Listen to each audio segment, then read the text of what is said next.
नमस्कार। Discovery of spiritual India के इस कार्यक्रम में मैं आप सबका हार्दिक अभिनंदन करता हूं, स्वागत करता हूं। भारत की भूमि हजारों सालों से सिद्ध पुरुषों के नाम से जानी जाती है।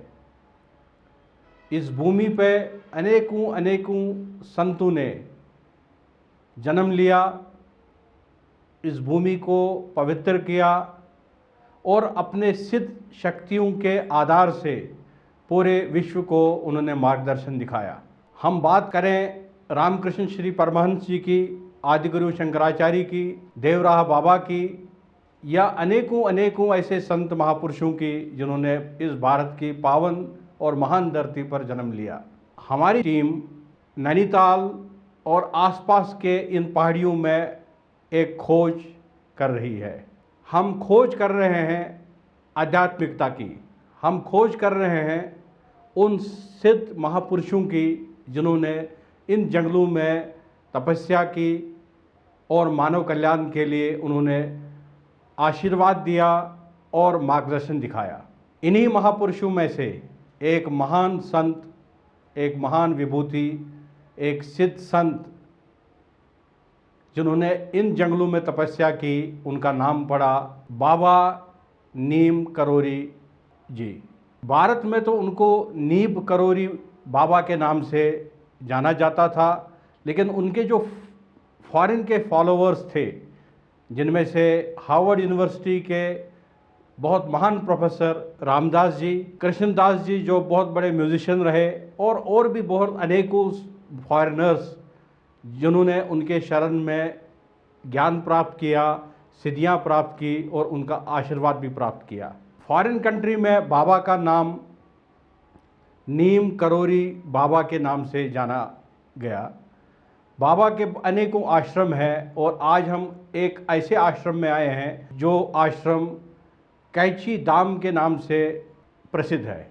बाबा के इस आश्रम में आते ही हमें भी अद्भुत अनुभूतियाँ प्राप्त हुई। मैं कुछ समय पहले बाबा के जिस तख्त पर वो बैठते थे वहाँ पर गया और बाबा की यहाँ पर एक प्रतिमा है, एक समाधि बनाई गई है उनका। वहाँ पर भी मैंने कुछ समय वहाँ पर बिताया और मुझे भी अनुभूतियाँ वहाँ पर प्राप्त हुई।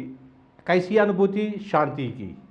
मुझे भी लगा कि ये सचमुच एक सिद्ध महापुरुष रहे होंगे। वहाँ पर एक ऐसी खामोशी है, एक ऐसी वहाँ पर वाइब्रेशंस है, ऐसा ऑरा है जिससे मुझे भी शांति प्राप्त हुई। बाबा पूरे विश्व में इतने प्रसिद्ध है कि हमारी चैनल उनको और प्रसिद्ध करने में कोई मदद नहीं कर सकती है। हम सिर्फ अपने चैनल के माध्यम से आप सब तक बाबा के सिद्धता, बाबा की महानता और बाबा की जो सरलता थी उसके बारे में आज चर्चा करेंगे। और इस चर्चा में हमारे साथ में यहाँ के प्रबंधक श्री विनोद चंद्र जोशी जी हमारे साथ उपस्थित है। मैं जोशी जी का हार्दिक अभिनंदन करता हूँ, स्वागत करता हूँ। जोशी जी, आपका बहुत बहुत हार्दिक स्वागत इस हमारे कार्यक्रम में। बड़ी प्रसन्नता हुई आपसे कुछ सुनकर जी। और आपके उद्देश्य को देखकर अच्छा लगा हमें।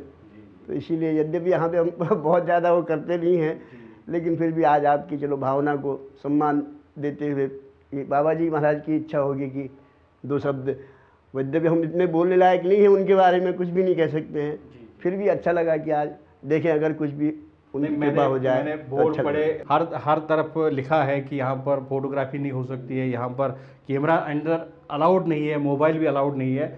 मैं आपका फिर धन्यवाद देना चाहता हूँ कि आपने हमारी टीम को आश्रम में अलाउ किया और हमारे को एक मौका दिया बाबा के बारे में और चर्चा करने के लिए। जोशी जी, आप बाबा के साथ में पहले से ही रहे हैं और आप ये बहुत बड़ा सौभाग्य है। आप इस सौभाग्य को कैसे लेते हैं?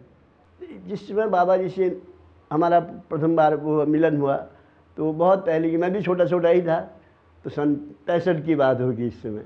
तो आज से नहीं 50 साल पहले की बात लगाइए आप इसमें। तब तो हम एक स्टूडेंट के रूप में ही थे। तो हमारा परिवार बाबा जी महाराज के दर्शन करने लखनऊ गया। तो वहाँ एक महाराज के भक्त में हैं, तो उन्हीं के वहाँ बाबा जी के बड़े अच्छे दर्शन हुए।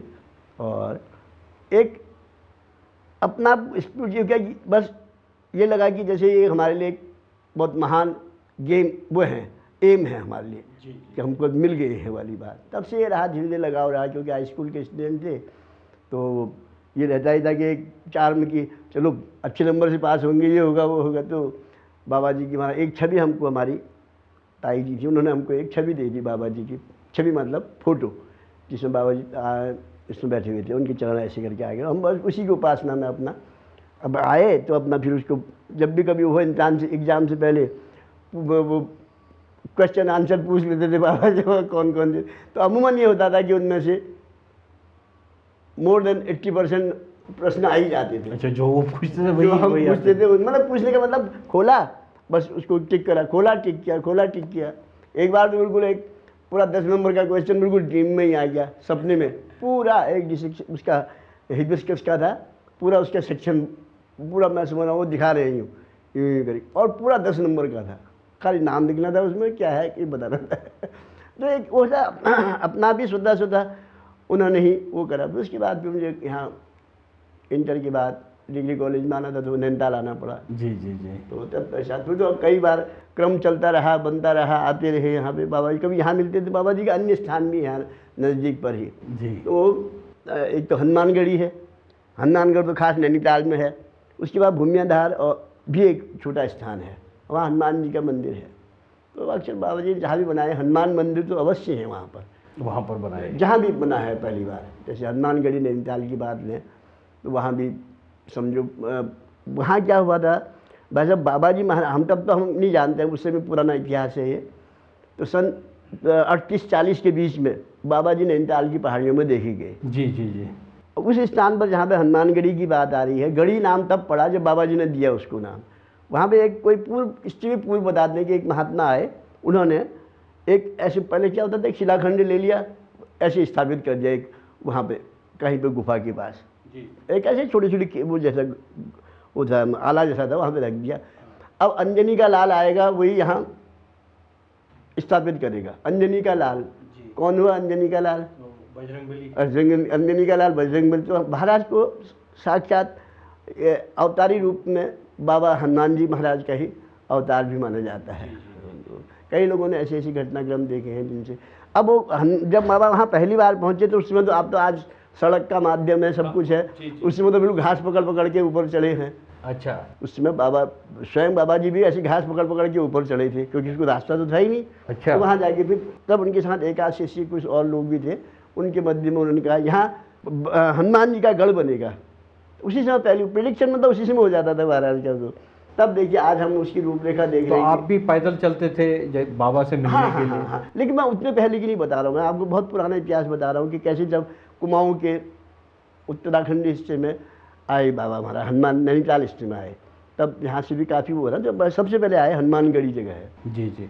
तो हमारे दर्शकों को भी ये बहुत जिज्ञासा ये होगी कि बाबा का जो व्यक्तित्व था, कैसे कैसे बैठते थे, कैसे बातें करते थे, कैसे लोगों से मिलते थे, किस तरीके से उनकी सरलता थी जो पूरे विश्व में आज प्रसिद्ध है।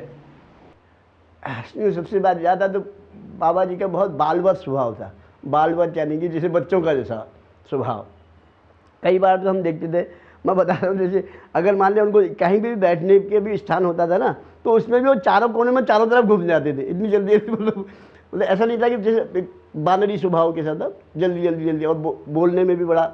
और लेकिन ऐसा ये भी नहीं है कि हर समय ऐसा, कभी कभी जैसे गंभीर तबके के किसी से मिलना है तो उसमें वो बड़ी गंभीर भी प्रकृति रहती थी उनकी।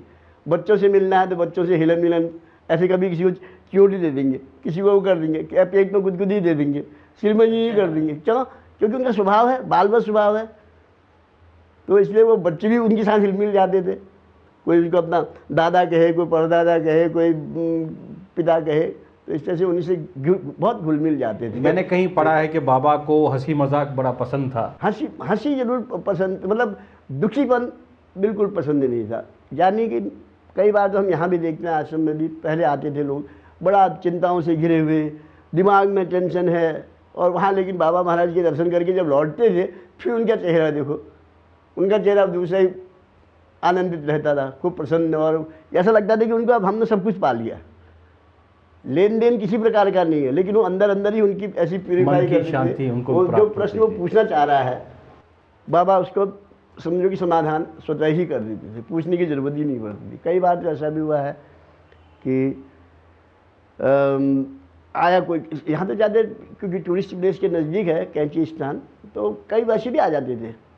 अब ऐसा मैं एक सज्जन ने किसी से टैक्सी ड्राइवर से पूछा होगा कि चलो हमें वो स्थान कोई अच्छा मंदिर दिखाओ जी, तो उन्होंने अपना यहाँ वो करी और यहाँ हनुमान जी का मंदिर दिखाने के लिए यहाँ ले आया। अब बाबा ने उसको खींचा है, पहली बात तो ये है। क्यों? क्योंकि बाबा जी ने उससे तो हनुमान जी का भगत है ना, एकदम मतलब कोई इंट्रोडक्शन नहीं, लेकिन पूरा पूजा। उसके मन में कभी इच्छा रही हो कि मैं कभी लड्डू चढ़ाता हनुमान जी को ज़्यादा मात्रा में, मतलब सवा मनी जिसको कहते हैं ना, सवा मनी को क्या है, हाँ, वैसे हनुमान जी को विशेषकर वही अर्पण किया जाता है लड्डू। तो उसके मन में जो महाराज ने उसको बता दिया, तो कल को लड्डू ले आना। हाँ, अच्छा, अब आप बताइए, मतलब अब उसको कोई कह तो नहीं रहा ना, परिचय तो कोई नहीं दे रखा। तो वो तब से इतना वो भक्त हो गया, कानपुर के भक्त थे वो, तो इतना भक्त हो गया कि अब हर महीने हर साल मतलब गर्मियों में आते रहते थे। तो जैसे अब इनको कौन खींच रहा है। कभी कभी ये भी होता था, ऐसी घटना भी आ जाती थी कि जा तो वो नैनीताल से बैठ रहा है बस में, उधर जाएगा एकदम, जाना उसने हल्द्वानी है, आ जाएगा यहाँ। अच्छा, खुद ही खींच के तो बाबा फिर मारे यहाँ कहते थे उससे, तू तो नहीं आ रहा था यहाँ को, तू तो हल्द्वानी जा रहा था, यहाँ कैसे आया। अब इन चीज़ों को क्या कहा जाए, कोई इनको बता तो नहीं रहा ना, या कोई जो बता रहा है वो दिव्य शक्ति खींच रही या बता रही है, हम उसका वर्णन नहीं कर सकते कि हम उसका एनालिसिस नहीं कर सकते कि क्या हमने कहा, क्या उन्होंने सोचा, जो उनका है भी इसी प्रकार का रूप रहा। जी जोशी जी, जैसे हमारे शास्त्रों में भी ये वर्णन है, ऋषि मुनियों का तो वर्णन है ही, ऋषि मुनियों ने तो हमारे वेद उपनिषद उनकी व्याख्या की, और आज भी उतने ही वो प्रमाणित है, सत्य है जो लाखों साल पहले थे। उसमें भी हमारे बहुत सारे ऐसी कहानियाँ आती है, बहुत सारे ऐसे वर्णन आते हैं जहाँ पर सिद्ध संतों की बात होती है। तो हमारे दर्शकों को आप ये बताइए कि एक सिद्ध पुरुष जो होता है, एक सिद्ध संत होता है, वो कैसे होते हैं, उनका रहन सहन, उनकी बोलचाल, उनकी सिद्धता किस प्रकार की होती है। इस घटना क्रम के संबंध में मुझे एक स्मरण आता है, बहुत पहले की बात है। कोई वकील साहब थे, तो वो अक्सर रमन महर्षि की पुस्तक भी पढ़ते थे। जी, रमन महर्षि, हाँ, रमन महर्षि तो बहुत महान, तो वो भी मतलब अच्छे महान संतों में से माने गए हैं। तो बाबा महाराज यही इसी वृक्ष के नीचे की बात है, वो वाचाल बहुत थे, यानी कि हर प्रश्न को बाबा जी से बिना किसी वैसे ही पूछ लेते थे। हाँ, तो उन्होंने एक दिन ऐसी यही प्रश्न किया जैसा आप कह रहे हैं, महाराज उच्च कोटि के संत की क्या परिभाषा होगी। तो महाराज ने एक सूक्ष्म उत्तर दिया उसको, देख जैसे उसकी जिज्ञासा का समाधान स्वतः हो जाता है, अगर जो रमन महर्षि के आश्रम में भी जाएगा तो उनको वहाँ वैसे ही प्रतीत होगा। ऐसा बाबा अपना पर कभी नहीं रखा उन्होंने, जबकि अपना वो सक्षम थे कि सब कुछ कर, लेकिन उन्होंने दृष्टांत और उदाहरण दूसरे का देंगे। अगर कोई चीज़ सफल हो जाती थी या किसी का कोई बीमारी दुखों से निवारण हो जाता था, तो बाबा महाराज अपने ऊपर नहीं किया नहीं कहते थे, सब हनुमान जी ने किया, सब हनुमान जी की कृपा है। इस तरह से मतलब अपने ऊपर न रख के दूसरे के ऊपर डाले, तो जिसकी जिज्ञासाओं का समाधान स्वतः हो जाएगा, तो समझिए वो स्थानीय वही। तो ऐसे जैसे तपस्या और ऐसे वैसे करते थे, माला जाप या पूजा, सवेरे कितने बजे उठते थे बाबा, कितने बजे जागते थे। इसमें विशेषकर उनको तो बहुत लोगों ने तो बहुत ज़्यादा सोते हुए भी नहीं देखा, और जैसे कई बार हम भी कमरे में महाराज के घुसते थे, तो उनको ऐसा ज़्यादा कमरा खुला ही रहता था, मतलब चिटकन फिटकन लगती नहीं थी, तो वो रहता तो लेके भी हमें तो मतलब ऐसे ऐसे उंगलियाँ चलती रहती थी।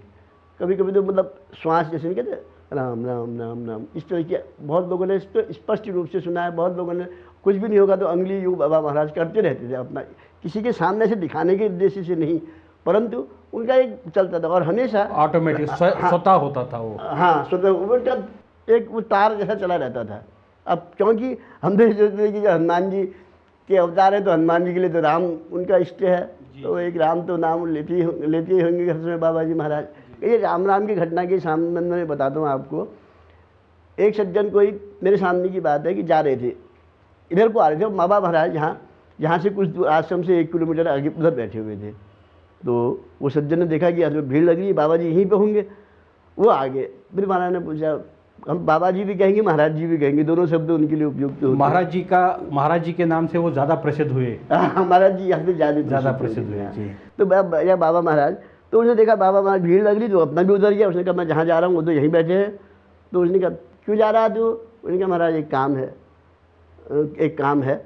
जो लेटर उसकी जेब में थी, एक सिफारिशी पत्र था, उसको बाबा जी ने राम राम राम राम राम राम लिख दिया, जा दे देना उसको, ठीक है ना, जा दे देना कहा। तो धीरे धीरे क्या हुआ, वो उसको मतलब इधर सोचने की बात ही नहीं है कि नहीं हुआ होगा उसका काम, वो उसका काम फिर हो ही गया था। अब यानी कि राम राम का महत्व समझिए, या क्या वो बताते थे दूसरों को। ये रोज़ अपना प्रातःकालीन उसमें एक डायरी भरते थे, जो स्थान कहाँ का था। मान लिया अगर कभी जगन्नाथपुरी भी, एक आध बार की बात है, जगन्नाथपुरी रास्ते में भी जा रहे हैं, तो उस में डेट और स्थान जगन्नाथपुरी, तो और उसमें फिर राम राम राम राम राम राम राम राम लिखते थे बिल्कुल अंत समय तक। अंत समय का या समाधि के जाने से के दिन सवेरे भी लिखा। तो वो तो फिर काफ़ी कॉपियाँ उनकी भर गई होंगी। वो अभी है कि अभी है, वो अभी यहाँ अंदर उसमें रखी है, लेकिन इसमें तो दिखा आपको नहीं सकेंगे क्योंकि बंद है ना, क्योंकि मान नहीं है अभी यहाँ पे, कमरे बंद है वाले, तो लिखा हुआ है अभी। तो अभी तक हमने जोशी जी के साथ में जो यहाँ के प्रबंधक है और इनके साथ हमने चर्चा की, बाबा की जीवनी के बारे में हमने जानकारी प्राप्त की, और जोशी जी स्वयं उनके साथ में बचपन से ही रहे। इन्होंने और कुछ उनकी जो उन्होंने चमत्कार किए बाबा ने, उनके बारे में भी आपको जानकारी दी। हमें यहाँ एक छोटे से ब्रेक के लिए रुकना पड़ रहा है। ब्रेक के बाद हम जोशी जी के साथ में इस कार्यक्रम को जारी रखेंगे।